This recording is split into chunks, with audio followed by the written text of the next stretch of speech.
SEO, Seoul Museum of Art, a project by Riegler Riewe Architects based in Germany and Austria, supported by Usun, based in Korea. Dear Mr. Chairman, dear members of the jury, let me use this opportunity to present our project, The Fantastic Four, Stones in the Park. My name is Roger Riewe. I'm CEO of the architects firm Riegler Riewe Architects, based in Germany and in Austria. And we developed this project together with our Korean partners, Usun Architects. In the past, I've visited your country quite a few times, and especially Seoul, due to projects we've been working on, competitions, also as a jury member, like Seonsanga, one of the most fantastic projects we know in Korea, but also in the Magok-dong area and Pajabuk city. And also, I visit your city quite a few times due to exchange programs our university are working on between Graz University of Technology and SNU Seoul National University. We tried to develop a project, a museum project, which is actually a crossover of different cultures, images, impressions of cultures of, say, the German culture, the Austrian, and also the impressions and images and memories I have of the Korean culture. It's not only a museum which we try to develop, but also a point of meeting each other, especially for the neighborhood, and that you actually would enjoy the culture, or say the exhibitions, as a sidestep in this program. So the basic thing we tried to work on was to develop a project which is, in a way, a modest icon. So it has a lot of potential for identification, especially for the people of the neighborhood and for the people of Seoul. So now I would like to go with you through our project and make this presentation. Stones as self-evident elements in a park are used as a reference to develop and to host the new museum. By making use of this reference, the context between museum and site, or between museum and park, is strengthened in a very specific way. The stones have become abstract cubes, as abstract cubes in the park. And in this bird's eye perspective, you can see that they, in a way, become self-evident elements in the park. They are surrounded by buildings of different height and shape, of public buildings and of domestic buildings, which all in a way kind of embrace the new museum project and make it become a new center. The cubes have been detached deliberately in order to generate a field of tension, a field of suspense between them. This field, which can be a field for connection, it can be an area of separation, it can be a thoroughfare, it can be ultimately a multi-layered area for public use.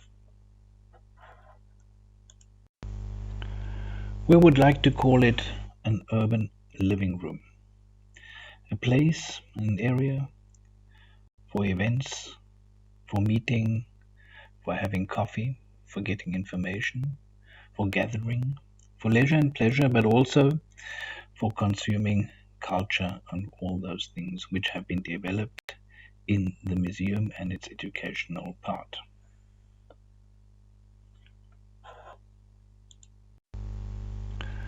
An image of the urban living room, of the space in between, a semi-public space with a hopefully very low threshold, an intermediate space between the park outside and the exhibition halls and educational parts inside.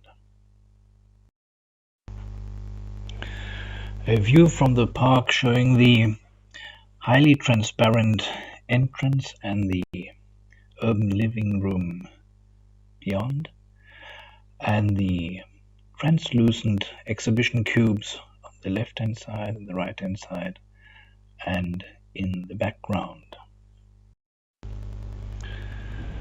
Ground floor or Korean first. The urban living room is very open and has got several entrances, like over here, another one over here. We have an entrance on this side and a large-scale entrance facing the park. Furthermore, we have got an entrance for staff and administration over here, and an entrance and access for deliveries on this side. Most important, we have a public access to the rooftop terrace, which is located here. In the cubes, we have located different functions, like the exhibition functions, which you can see here and over here. We located the project gallery over here and the educational parts over here. All are connected by the urban living room, which then also gives you a view to the basement over here, where we have a second level of the public or semi-public space. The level -1 showing the urban living room here, again connecting different functions, like the exhibition space over here and the theater over here, as well as the educational parts on this side here, which have daylight coming in through the void on this side from above. Furthermore, on this side here, we have restoration and functions of management here. And on the other side, the large-scale car park, which has a direct access into the museum here.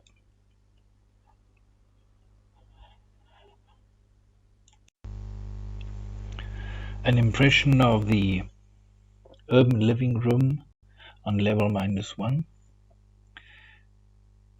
with a view into one of the exhibition spaces, and at the same time also the view going upwards to the urban living room on level 1 and to the skylights.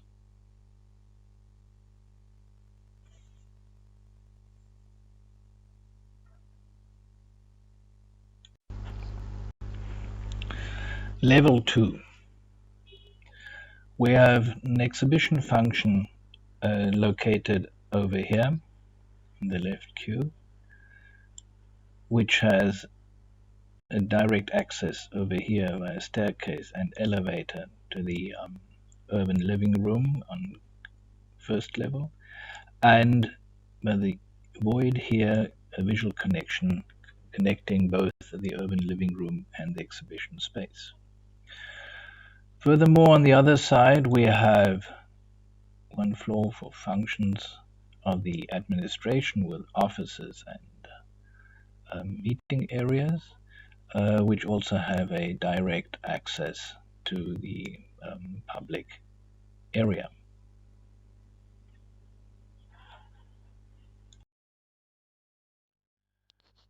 On the third level, we still have one floor for the administration over here,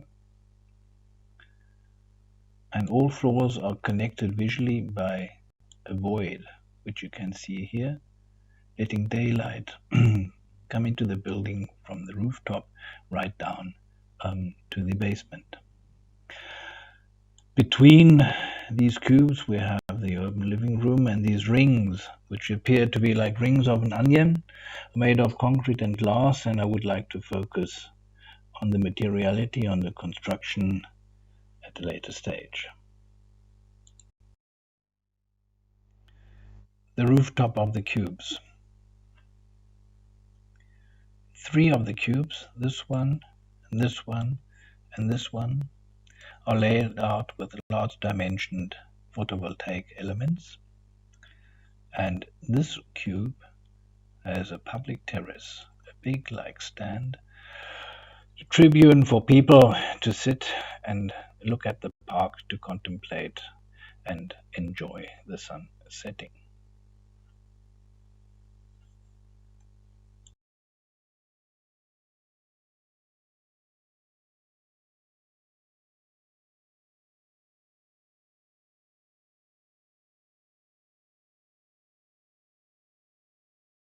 This section show the exhibition cubes which lead right down to the basement, as you can see here.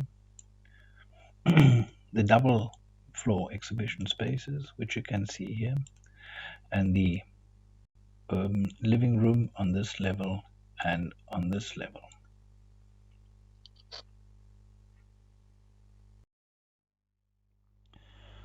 I would like to focus on the structure and the elements of the lobby, of the roof above the urban living room, which is made of an insulated glass roof laid in between concrete fins, which are actually cast UHPC, ultra high performance concrete fins, pigmented white.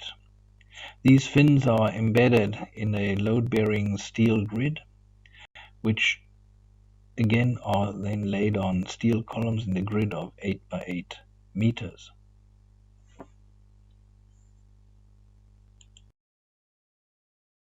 The cubes themselves are made of cast concrete. Here we would propose to use a ultra lightweight concrete, 60 centimeters in width, which is highly insulating. The roof slab is laid on UHPC beams. In between we have beams for technical equipment, for lighting systems and air conditioning. The cast concrete cubes are wrapped in an envelope made of a metal mesh, which is coated with white paint. On the rooftop we have an integrated photovoltaic system, and one roof will host the terrace for the public. The elevations showing the abstract cubes trying to communicate the idea of stones in the park. SEO, the Seoul Museum of Art. A new space for high culture and everyday culture. A museum with an urban living room. Spaces for exhibitions, for restoration, and for administration. And with a rooftop terrace for the public, providing fantastic views of the neighborhood.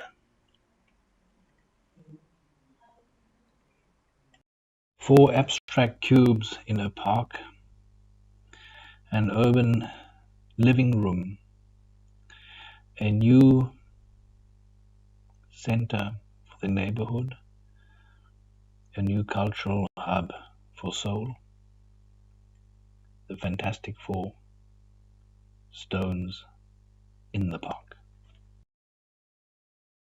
So, Mr. Chairman, dear members of the jury, thank you very much for your attention, and I hope that you have gained a substantial insight into our project, the Fantastic 4 stones in the park.